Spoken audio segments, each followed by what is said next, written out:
ప్రకటించాలి. ఈరోజు క్రైస్తవులుగా మనందరం కూడా క్రైస్తవులుగా యేసుక్రీస్తుని ఎప్పుడైతే మనం నమ్ముకున్నామో, యేసుక్రీస్తుని ఎప్పుడైతే మన సొంత రక్షకుడుగా మనం స్వీకరించామో, ఎప్పుడైతే మనము బాప్తిసం పొందామో అప్పటి నుండి మనం క్రైస్తవులుగా మార్చబడుతున్నాం. అలా క్రైస్తవులుగా మార్చబడిన మనం ఏమి చేయాలంటే సువార్త ప్రకటన చేయాలి. ఆ సువార్త ప్రకటనలో చాలా వ్యత్యాసాలు వచ్చాయి. అప్పటి నుండి ఇప్పటి వరకు సువార్త అంటే ఏంటి, ఆ సువార్తని ఎలా ప్రకటన చేయాలి, అన్యజనులకు ఎలా సువార్త ప్రకటన చేయాలి, బహిరంగ సభల ద్వారా ఎలా సువార్త ప్రకటన చేయాలి, వ్యక్తిగతంగా ఎలా సువార్త ప్రకటన చేయాలి, సంఘములో ఎలా సువార్త ప్రకటన చేయాలి అనే ప్రతి విషయాన్ని మనం నేర్చుకోవాలి. ఒకరోజు యేసుక్రీస్తు సువార్త ప్రకటన చేశాడు. ఆయన సువార్త ప్రకటన చేశాడు. ఆయన అద్భుతాలు చేశాడు, ఆయన ఆశ్చర్యకార్యాలు చేశాడు, ఆయన మహత్కార్యాలు చేశాడు. అలాగే సువార్త కూడా ప్రకటన చేశాడు. ఆ సువార్త విన్నటువంటి వారు రక్షణ పొందారు, రక్షణ మార్గంలోకి వచ్చారు. ఆ సువార్త ఏంటంటే ఈరోజు బైబిల్ చెబుతుంది. ఒకసారి మనము 1 కొరింథీయులకు రాసిన పత్రిక 15వ అధ్యాయము 3-4 వచనాలని చదువుదాము. నాకు ఇయ్యబడిన ఉపదేశమును మొదట మీకు అప్పగించితిని. అది ఏమనగా లేఖనాల ప్రకారము క్రీస్తు మన పాపముల నిమిత్తం మృతి పొందెను, సమాధి చేయబడెను, లేఖనాల ప్రకారము మూడవ దినాన లేపబడ్డాడు. అంటే ఈ 66 పుస్తకాల్లో సువార్త అంటే ఏంటంటే యేసుక్రీస్తు మరణించాడు. ఎవరి కోసం మరణించాడు? ప్రపంచ మానవాళి కోసం మరణించాడు.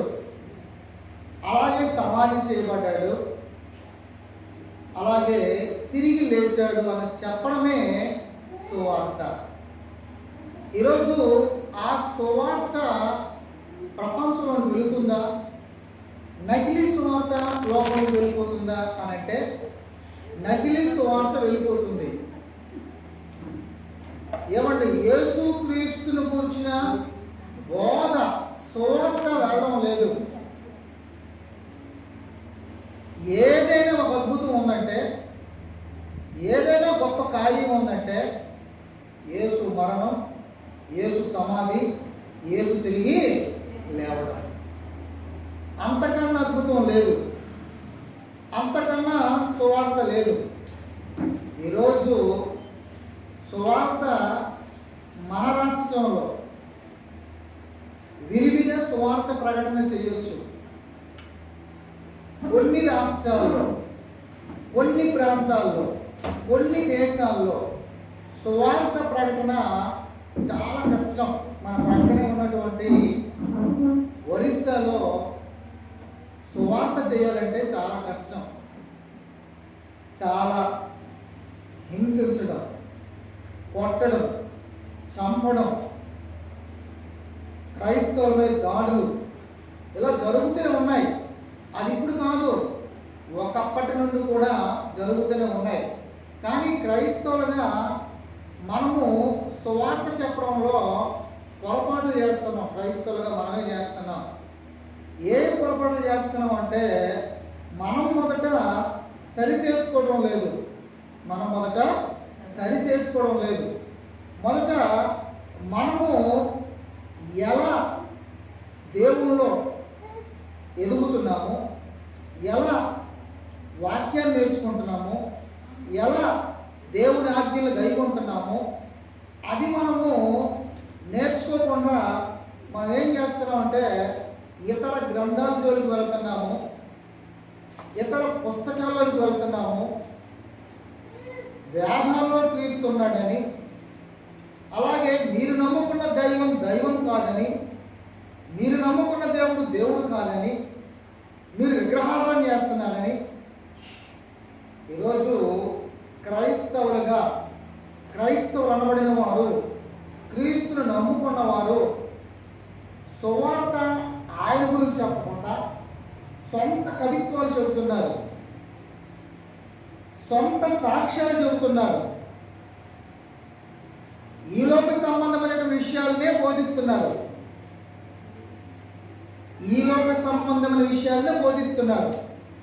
ఈ జీవిత కాలం మట్టుకే క్రీస్తునందు నిరీక్షించాలి అనే బోధ, అనే సువార్త ఎక్కువైపోయింది.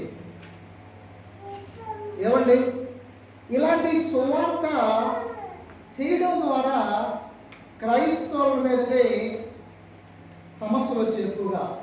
అందుకే ఈరోజు సువార్త చేయడం చాలా కష్టంగా ఉంది. ఎందుకు కష్టంగా ఉంది? యేసుక్రీస్తు బైబిల్ గ్రంథంలో ఈ 66 పుస్తకాల్లో మన దేవుడు ఉన్నాడు. ఆయన గురించి మనం నేర్చుకోవడానికి, ఈ గ్రంథాన్ని నేర్చుకోవడానికి మన ఆయుష్కాలమే చాలదు, మన జీవితకాలమే చాలదు. మనం ఇది నేర్చుకోకుండా వేదాల్లో క్రీస్తున్నాడు, వేరే గ్రంథాల్లో క్రీస్తున్నాడు, అక్కడ దేవుడు ఉన్నాడు, మా దేవుడు ఉన్నాడని చెప్పడం ద్వారా ఈరోజు సువార్త కనుమరుగైపోతుంది. సత్యాన్ని చెప్పకుండా ఇతర గ్రంథాలను వెళ్ళి చెప్పేటటువంటి వారు ఈరోజు ఎక్కువైపోయారు. అలాగే సభలో కేకలేయడం, గంతులేయడం, గగ్గోలు పెట్టడం, ఇతరుల్ని బాధ పెట్టడం, రాత్రంతా ప్రార్థనలు పెట్టడం, రాత్రంతా బయటికి సౌండ్ పెట్టడం, రాత్రంతా ప్రార్థన చేయడం,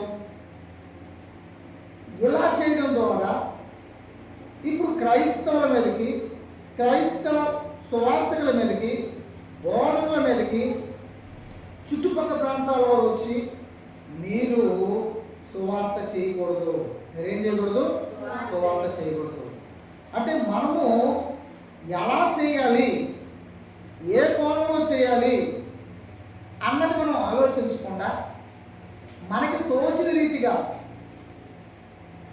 మనదే గొప్ప అనుకొని ఇతరులని ఇబ్బంది పెడుతున్న సువార్త ఈరోజు జరుగుతూ ఉంది. అందుకే ఇప్పుడు క్రైస్తవుల మీదకి ఆ మణిపూరు, కొన్ని రాష్ట్రాల్లో చాలా సమస్యలు సువార్త సరిగా చేయకపోవడం చేత. కనుక ఆ సువార్త ఎలా చేయాలన్నది, ఎలా ప్రకటించాలన్నది మనము నేర్చుకోవాలి. ఏమంటే బైబిల్ గ్రంథంలో పౌలు గారు, బైబిల్ గ్రంథంలో యేసుక్రీస్తుల వారు, బైబిల్ గ్రంథంలో అపోస్తులు వారు ఎలా చేశారు? చక్కగా లేఖనాల్ని ఎత్తి సువార్త చేశారు, యేసే క్రీస్తుని బోధించారు. మరి రక్షణ పొందిన మనము సువార్త లేదు, రక్షణ పొందిన మనము ఎక్కడ వేసిన గొంగలి అక్కడలాగానే దేవుణ్ణి నమ్ముకుంటే చాలు, దేవుణ్ణి సన్నిధికి వెళితే చాలు, ప్రార్థన చేస్తే చాలు, దేవునికి ఏదో ఇస్తే చాలు, ఇది భక్తి, ఇది సువార్త అనేటువంటి కోణంలో వెళ్ళిపోతున్నారు. ఇప్పుడు 2 సువార్తలు వచ్చాయి. ఎన్ని సువార్తలు వచ్చాయండి? 2 సువార్తలు. భిన్నమైన సువార్త, వేరొక సువార్త. అంటే ఇలాంటి సువార్తలు వచ్చేసాయి. భిన్నమైన సువార్తతో మీరు ఎంత త్వరగా తిరిగిపోవడం నాకు ఆశ్చర్యం కలుగుతున్నది. పౌలు గారు అంటున్నారు, అంటే వాక్యాన్ని బోధిస్తే, సత్యాన్ని చెబితే, యేసుక్రీస్తుని గురించి చెబితే వినడం లేదు. మీకు దేవుడు అందిస్తాడు, దేవుడు మీకు మేలు చేస్తాడు, దేవుడు మమ్మల్ని దీవిస్తాడు, దేవుడు మిమ్మల్ని గొప్ప చేస్తాడు, దేవుడు మీకు పిల్లల్ని ఇస్తాడు, మీకు కోర్టుల్లో కేసులు పోతాయి. ఇలా ఎన్నెన్నో చెబుతూ ఉంటే వాటిని నమ్ముతున్నారు. అందుకే అలాంటి వాళ్ళ గురించి బైబిల్ ఏం చెప్పిందో మన కొరింథీయులకు రాసిన పత్రికలో ఒకసారి మనం చూద్దాం. కొరింథీయులకు రాసిన పత్రిక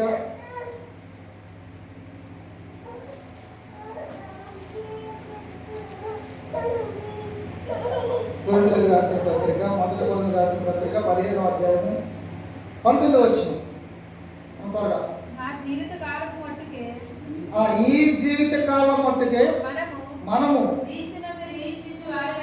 క్రీస్తునందు నిరీక్షించు వారమైన ఎడల మనుషులందరికంటే మన దౌర్భాగ్యమైపోతుంది. ఇది ఒక సువార్త. ఇదే సువార్త అంటే ఈ జీవిత కాలం మట్టుకే క్రీస్తుని నమ్ముకోండి. ఏ జీవిత కాలం మట్టుకు? ఈ భూమి మీద ఎంతకాలం బ్రతుకుతామో అంతకాలమే క్రీస్తు నమ్ముతున్నారు. ఇదొక సువార్త. ఆ సువార్తను వింటే, ఆ సువార్తను ప్రకటన చేస్తే, సువార్త చెప్పేవాళ్ళు, సువార్త వినేవాళ్ళు మనుషులందరికంటే దౌర్భాగ్యులు. మరి ఏ సువార్త నిజమైనది? ఈ సువార్త జీవితకాలం మట్టుకే మనం క్రీస్తును నిరీక్షించాలి. ఈ జీవితకాలం మట్టుకే యేసుక్రీస్తుని నమ్మాలి. దేవుడు మేలు చేస్తాడు, దేవుడు ఉద్యోగం ఇస్తాడు, దేవుడు ఆశీర్వదిస్తాడు. ఇది ఈ జీవితకాలం మట్టుకే క్రీస్తును నిరీక్షించడం అంటారు. అలా నిరీక్షించామనుకోండి, మనుషులు ఎంతమంది ఉన్నారో వాళ్ళందరికంటే మనమే దౌర్భాగ్యమట. మరి ఎలాంటి స్వార్థ వినాలా? మరి ఎలాంటి స్వార్థ ప్రకటన చేయాలా? పౌలు గారు చెప్తున్నారు. పౌలు గారు ఒకసారి దయచేసి బైబిల్ గ్రంథానికి వచ్చినట్లయితే మొదటి కొరింథీయులకు రాసిన పత్రిక 9వ అధ్యాయము 16వ వచనం. కొరింథీయులకు రాసిన పత్రిక, నేను సువార్తను ప్రకటించుచున్నాను, నాకు అతిశయ కారణము లేదు. సువార్తను ప్రకటించవలసిన భారము నా మీద మోపబడి ఉన్నది. అయ్యో, నేను సువార్తను ప్రకటింపకపోని ఎడల నాకు శ్రమ. పౌలు గారు ఎలాంటి సువార్త ప్రకటన చేస్తున్నారు అంటే, ఆయన ఆ భారం ఏమైతే ఉంది, యేసుక్రీస్తు యొక్క మరణం, యేసుక్రీస్తు యొక్క ప్రేమ, యేసుక్రీస్తు యొక్క శిలువ త్యాగం, యేసుక్రీస్తు యొక్క సమాధి, యేసుక్రీస్తు తిరిగి లేచాడు అని ఆయన గురించి బోధ చేస్తూ, ఆయన నమ్మినట్లయితే మనం పరలోకానికి చేరుతాం. ఆయన కొరకు మనము కష్టాలను అనుభవించాలి. అసలు సువార్త ప్రకటన చేయాలి. ఆ భారం మన మీద ఉంది. క్రైస్తవులుగా మనకు ఆ భారం ఉందా? క్రైస్తవులుగా నేను సువార్త చేయాలి, నేను సువార్తకు వెళ్ళాలి, నేను ప్రకటన చేయాలి యేసుని గురించి అనే భారం మనలో ఉందా? అలా ప్రకటన చేస్తున్నామా? పౌలు గారట అక్కడ ఆయన నా మీద మోపబడి ఉన్నది, నేను ఒకవేళ సువార్త ప్రకటించకపోతే నాకు శ్రమ. ఎక్కడ శ్రమ? సువార్త ప్రకటించకపోతే. సువార్త ప్రకటించిన వాళ్ళందరూ సుఖంగా ఉన్నారు, సువార్త ప్రకటించిన వాళ్ళందరూ హ్యాపీగా ఉన్నారు. అలాంటి వారికి ఎక్కడ శ్రమ అంటే చనిపోయిన తర్వాత పాతాళ లోకంలో, నరకంలో శ్రమ. ఆ నరకం నుండి తప్పించబడాలంటే ఈరోజు మనం సువార్త ప్రకటన చేయాలి. మీరు సర్వలోకానికి వెళ్ళి సర్వ సృష్టికి సువార్త ప్రకటించండి. నమ్మిన వాడు రక్షింపబడతాడు, నమ్మని వారికి శిక్ష. ప్రకటించాలి. అలా సువార్త ప్రకటించే వారి పాదములు సుందరములైనవి.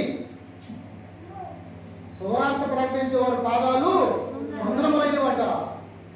అలా సువార్త మనం చేయగలుగుతున్నామా? ఎప్పుడో నమ్మాం, ఎప్పుడో బాప్టిజం తీసుకున్నాం, ఎన్నో సంవత్సరాలు అవుతుంది.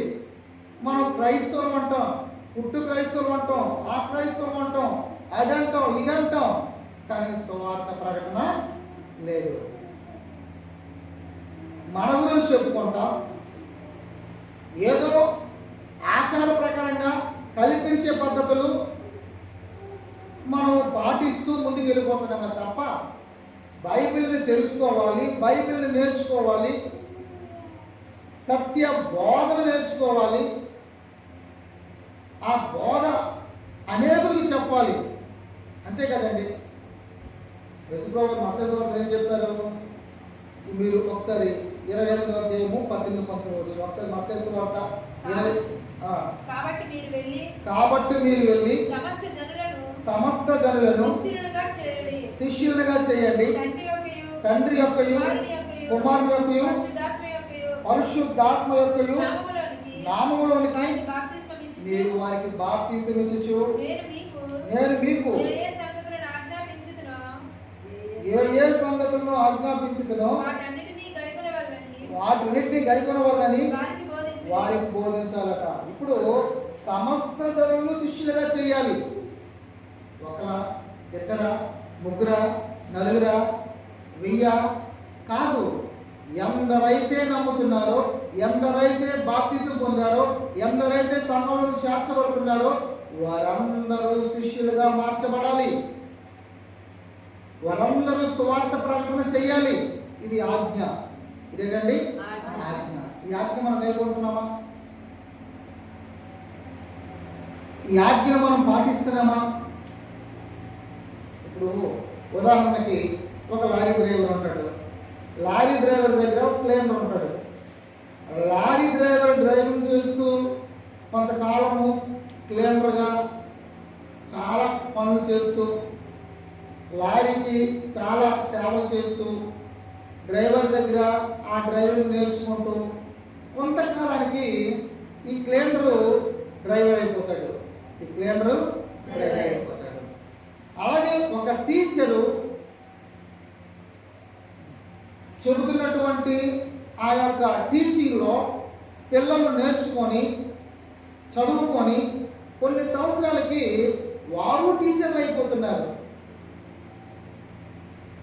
ఒక టీచరు చదువు నేర్పి చాలా మందిని టీచింగ్ చేసేవారుగా నేర్పిస్తున్నారు. అలాగనే అనేక మంది డ్రైవర్లు అనేక మంది క్లీనర్లని డ్రైవర్లుగా మారుస్తున్నారు. మరి బోధ చేసే మనము అనేక మందిని శిష్యులుగా చేయాలట. అంటే బోధించేవారుగా మార్చబడాలి. బైబిల్ గ్రంథంలో హెబ్రీయులకు రాసిన పత్రిక 5వ అధ్యాయంలో 12వ వచనంలో మాట రాయబడ్డది. హెబ్రీయులకు రాసిన పత్రిక 5వ అధ్యాయం 12వ వచనం. కాలాన్ని బట్టి మనం చూస్తే మీరు బోధకులుగా ఉండవలసిన వారే ఉండగా కాలాన్ని బట్టి ఎప్పుడు నమ్మారు మీరు? ఎప్పుడు సంఘానికి వచ్చారు? ఎన్ని సంవత్సరాలు అయింది? ఇప్పుడు మీరు ఏమవ్వాలా? బోధకులు అవ్వాలా? శిష్యుడు బోధకుడు అవ్వాలా? వాళ్ళు అవుతుందా సంఘంలో? ఈరోజు మా సంఘంలోనే ఉండిపోండి, వినేవారుగా ఉండిపోండి అంతే తప్ప కానీ మీరు సువార్త చేయండి, మీరు నేర్చుకోండి, లోపల నుండి వెళ్ళండి అనేది ఈరోజు ఉందా సమాజం అంటే చాలా కష్టంగా ఉంది. కాలాన్ని బట్టి చూస్తే మీరు బోధకులుగా ఉండవలసిన వారై ఉండగా దేవోక్తులలో మొదటి మూల పాఠములను ఒకడు మరలా మీకు బోధించవలసిన అవసరత వచ్చింది. అంటే మరలా మీకు ప్రారంభ పాఠాలు, మరలా మూల పాఠాలు. అంటే మనం ఎదగడం లేదా? మనం స్కూల్లో జాయిన్ అయినప్పుడు 1వ తరగతిలో జాయిన్ అవుతాం, తర్వాత 2, 3, 4, 5 అలా 10th, అలా ఇంటర్, అలా డిగ్రీ, అలా పీజీ, అలా వెళ్ళిపోతుంటే ఎదిగిపోతుంటాం. క్రైస్తవులుగా మనము ఎన్ని సంవత్సరాలైనా మనము ఎలా ఉంటున్నామట? వినేవారిగానే ఉంటున్నామట. మరి సువార్త ఎవరు చేస్తారు? మన ఇంటిని మనమే బాగు చేసుకోవాలి. ఈరోజు మనలోనే చాలా పొరపాట్లు ఉన్నాయి, మనమే సరి చేసుకోవడం లేదు. అందుకే యేసుప్రభువులో శాస్త్రులకి పరిసరాలు మాట చెప్పాడు. ఆయన ఏం చెప్పాడంటే, నీ కంటిలో దూరం ఉంచుకొని ఇతరుల కంటిలో నలుసుని ఎంచనేలా ఓ వేషధారి, మొదట నీ కంటిలో ఉన్న దూలమును తీసేయి, అప్పుడు ఇతరుల కంటిలో ఉన్న నలుసు నీకు తేటగా కనబడుతుంది. మొదటి మనం పొరపాట్లు ఉన్నాయేమో మనం చూసుకోవాలి. క్రైస్తవులుగా ఈరోజు సువార్తకి వెళ్తే మీరు విగ్రహారాధన చేయకూడదు, మీరు విగ్రహాలకు పూజలు చేస్తున్నారు, మీ దేవుడు దేవుడు కాదు అనే ఈ సువార్త చెబుతున్నామే తప్ప మన దేవుడి గురించి, మన గొప్పతనాల గురించి, మన రక్షణ గురించి మనం సువార్త చేయాలి. అది చేయటం లేదు. మనమేం చేస్తున్నాం? ముందు పొరపాట్లు, మనమే విగ్రహారాధన చేస్తాం. క్రైస్తవులు చాలామంది విగ్రహారాధన అంటే బొమ్మలు పూజించడమేనా? బైబిల్ దానికి చాలా డెఫినేషన్ తెలియజేస్తుంది. తాగడము, ఆడటము, పాడటము ఇది విగ్రహారాధనే. బైబిల్లో ఉందా? మొదటి కొరింథీయులకు రాసిన పత్రిక 10వ అధ్యాయము 7వ వచనం. కొరింథీయులకు రాసిన పత్రిక జనులు తినుటకును తాగుటకును కూర్చుండి ఆడుటకు లేచిరి. ఇది ఎప్పుడు జరుగుతుంది? ఏమండి, పండగ సమయాల్లో ప్రజలు హంగామా, ఆర్భాటం, బిజీ, ప్రాధాన్యత తినడానికి, ఆడడానికి, కూర్చోడానికి, త్రాగడానికి అని వ్రాయబడినట్లు వారిలో అంటే ఇజ్రాయెల్ ప్రజల్లో కొందరి వలె మీరు విగ్రహారాధకులై ఉండగలి. రెండో విగ్రహారాధన. అవునండి, ఇష్టానుసారంగా తినకూడదు, నియంత్రించుకోవాలి. త్రాగడం అది విగ్రహారాధనట, ఆడడం ఇది విగ్రహారాధనే. అదే చెప్తున్నాడు కదా. ఇది ఎప్పుడు జరుగుతుంది? చాలా మంది దీనికి ఎక్కువ ప్రయాణిస్తారు. దేవుడు మాటలు వినరు, దేవుడితో సహవాసం చేయరు, దేవుడికి లోపడరు, దేవుడికి భయపడరు. పేరుకు మాత్రమే క్రైస్తవులు. ఇవన్నీ కూడా చేస్తున్నారు మీరు అని పౌలు గారు కొరింథీ సంఘానికి తెలియజేస్తున్నారు. మీరు వారి వలె ఒకనాడు ఇజ్రాయెల్ ప్రజలు సేమ్ మీరు అలాగే చేస్తున్నారు. ఆడడం, తినడం, తాగడం ఇది విగ్రహారాధన అన్నమాట. ఇంకా విగ్రహం చాలా విషయాలు రాయబడ్డాయి కనుక మనము ఇతరులని దూషిస్తాం, ఇతరులని తృణీకరిస్తాం. ఇంతకీ మనమేం చేస్తున్నాం? మనం ముందు బాగా వాక్యాన్ని తెలుసుకోవాలి, వాక్యాన్ని బాగా నేర్చుకోవాలి. ఏమంటే ఒక డాక్టర్ గారు బాగా చదువుకొని కొన్ని సంవత్సరాలు చదువుకొని మరి కొన్ని సంవత్సరాలు ఆ ట్రైనింగ్ అయ్యి లేదా అక్కడ ప్రాక్టికల్స్ నేర్చుకొని అప్పుడు ఆయన ఆపరేషన్ చేస్తాడు. అప్పుడు పేషెంట్కి చాలా బాగా ఆపరేషన్ చేస్తాడు. అదే నేను ఏదైనా చేస్తున్నాను అనుకుని ఆపరేషన్ చేసాను అనుకోండి, పేషెంట్లు ఏమవుతారు? మరణిస్తారు, చచ్చిపోతారు. అలాగే బోధ విషయంలో జాగ్రత్తగా ఉండాలి, స్వార్థ విషయంలో జాగ్రత్తగా ఉండాలి. అలా ఈరోజు క్రైస్తవులుగా జాగ్రత్త పడుతున్నామా? సువార్త అంటే ఏంటి? ఏది నిజమైన సువార్త, ఏది భిన్నమైన సువార్త అన్నది మనకు అర్థమవుతుందా? ఏదో ఒక సువార్తలండి. యేసు క్రీస్తులు ఇద్దరే, అబద్ధపు క్రీస్తు, యూరప్ క్రీస్తు. అంటే అబద్ధపు క్రీస్తుల గురించి బోధిస్తున్నారా? అబద్ధపు క్రీస్తులు బోధిస్తున్నారు. అలాగే భిన్నమైన సువార్త బోధిస్తున్నారు, భిన్నమైన సువార్త బోధిస్తున్నారు. ఒరిజినల్ సువార్త కనుమరుగైపోతుంది.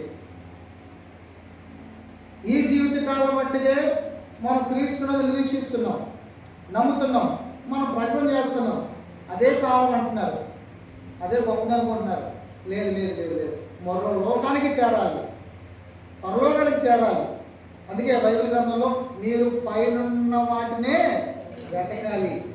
భూమి మీద ఉన్న వాటి కొరకు ఆయన నమ్మకూడదు, భూమి మీద ఉన్న వాటి కొరకే ఆయన్ని వెంబడించకూడదు, భూమి మీద ఉన్న వాటికి కావాలి అని మనము ఆలోచించకూడదు. పైనున్న వాటి మీదే మనసు పెట్టాలి, పైనున్న వాటినే వెతకాలి, దేవుణ్ణి వెతకాలి, పరలోకాన్ని వెతకాలి. ఇది నిజమైన సువార్త, ఇది ఒరిజినల్ సువార్త. అది ఎందుకంటే మాకు ఇది కావాలండి అన్నట్టు ఈరోజు పెద్ద పెద్ద బోధకులు, పెద్ద పెద్ద సేవకులు అనమాట వాళ్ళు ఇదే తంతు. కనుక ఇక్కడ మన కొరింథీయులకు రాసిన పత్రికలు వచ్చినట్లయితే మీరు అంటున్నాడు, ఇదిగో ఈ సువార్త నేను ఇష్టపడి చేసిన నాకు జీతము దొరుకును, నాకు జీతము దొరుకును. ఇష్టపడకపోయిను గృహ నిర్వాహకత్వము నాకు అప్పగింపబడును. అట్లయితే నాకు జీతమేమి? నేను సువార్తను ప్రకటించినప్పుడు సువార్త యందు నాకున్న అధికారమును పూర్ణంగా వినియోగపరచుకోకుండా సువార్తను ఉచితముగా ప్రకటించటే నాకు జీతము. నా జీతము సువార్త ఉచితంగా ప్రకటించాలి. ఈరోజు ఏమైపోయింది?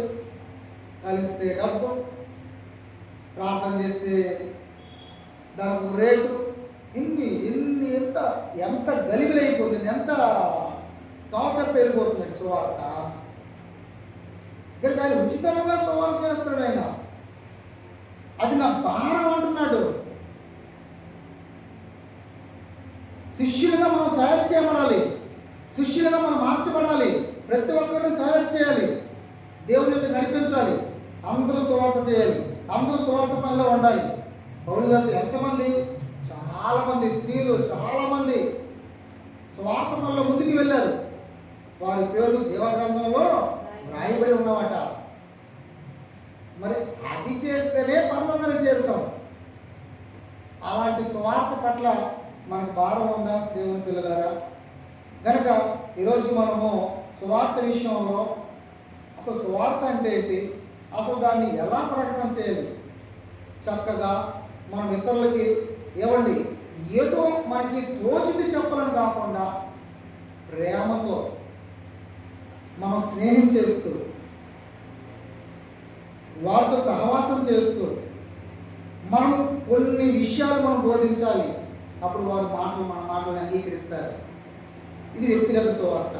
అలాగే అన్యులకు సువార్త చేస్తే అన్యులకు ఎలా సువార్త చేయాలా? క్రైస్తవులకి చెప్పే రీతిలో అన్యులకు సువార్త చేస్తే వారికి అర్థమవుతుంది. అందుకే రోమపత్రిక 1వ అధ్యాయంలో 20వ వచనంలో ఒక మాట రాయబడింది. రోమపత్రిక 1వ అధ్యాయం 20వ వచనంలో అన్ని జనులకు ఎలా సువార్త చేయాలో ఒక మాట నేను ముగిస్తున్నాను. దయచేసి ఆయన అదృశ్య లక్షణములు అనగా ఆయన నిత్య శక్తియు దేవత్వమును జగదుత్పత్తి మొదలుకొని సృష్టింపబడిన వస్తువులను ఆలోచించుట వలన తేటపడుచున్నవి కనుక వారు నిరుత్తరులై ఉన్నారు.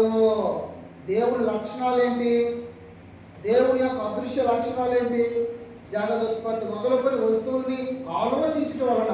సూర్యుని గురించి ఆలోచిస్తే అది మండిపోతూ ఉంది,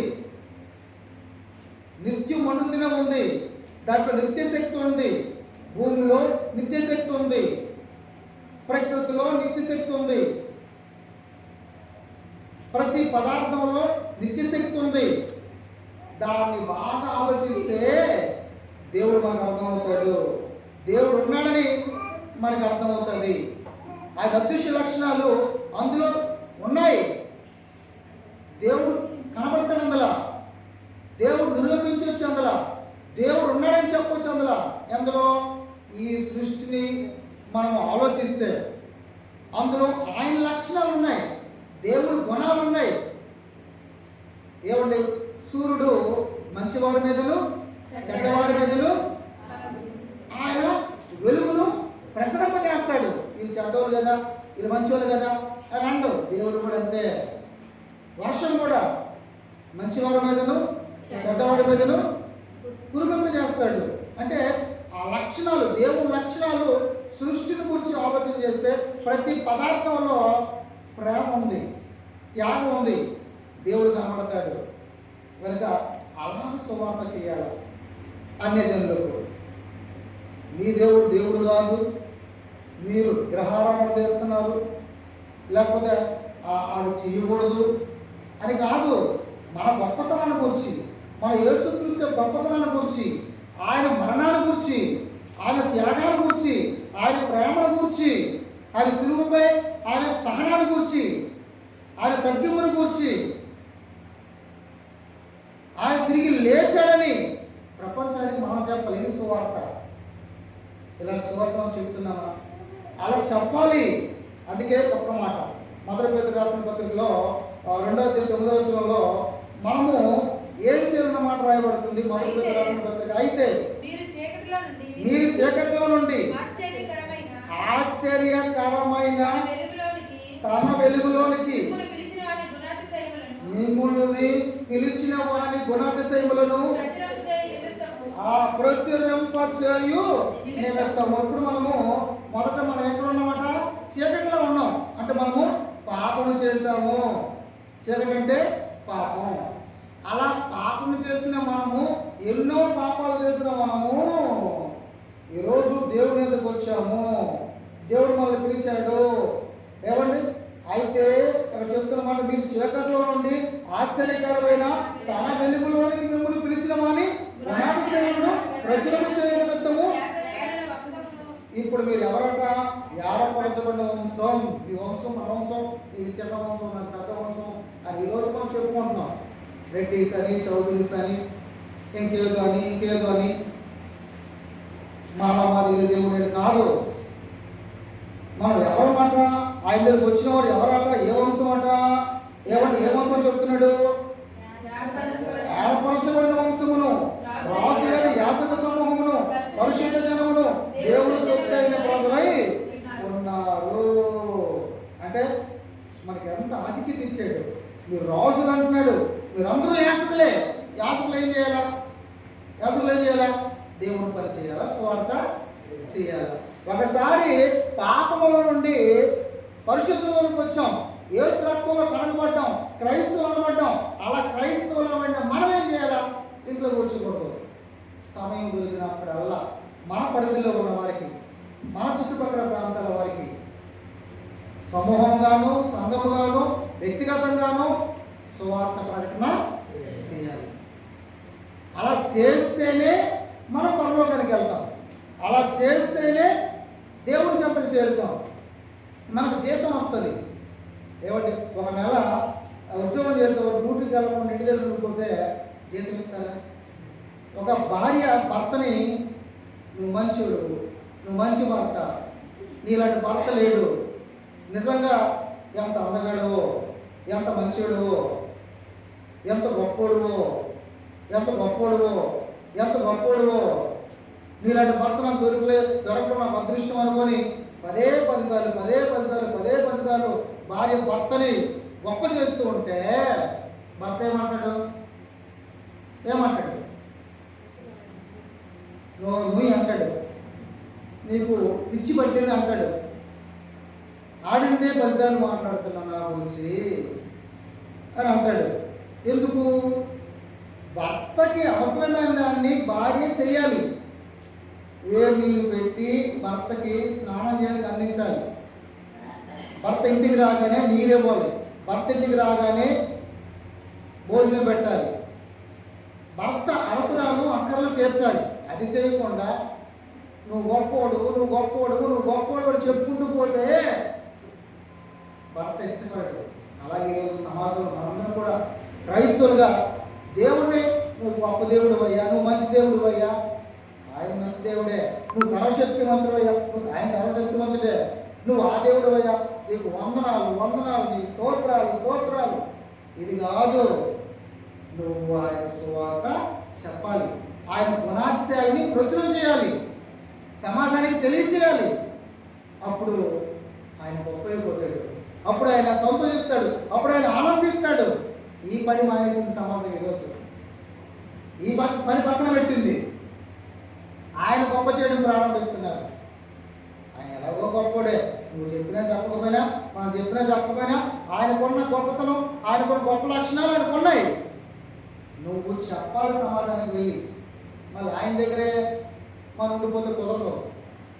కనుక ఇక్కడ అదే మాట రాయబడ్డది. ఇదిగో మీరు వెళ్ళి ఆ సమాజానికి ఆయన లక్షణాలు, ఆయన గుణాలని ప్రచురం చేయాలి. అందుకోసమే మీరు గొప్ప వంశం, అందుకోసమే మీరు యాజక సమూహము, అందుకోసమే మీరు దేవుని సొత్తైన ప్రజలనై ఉన్నారు, ఏర్పరచబడిన వారము. అలాగే స్వార్థను గురించి ఈరోజు మనము సిగ్గుపడకూడదు. సువార్తను గురించి సిగ్గుపడకూడదు. ఆ సువార్త చెప్పాలి అన్నదే దేవుని యొక్క ఆజ్ఞ. ఆ ఆజ్ఞనే మనం పక్కన పడేస్తే నరకానికి వెళ్ళక పరలోకానికి వెళ్ళగలమా సహోదరులా?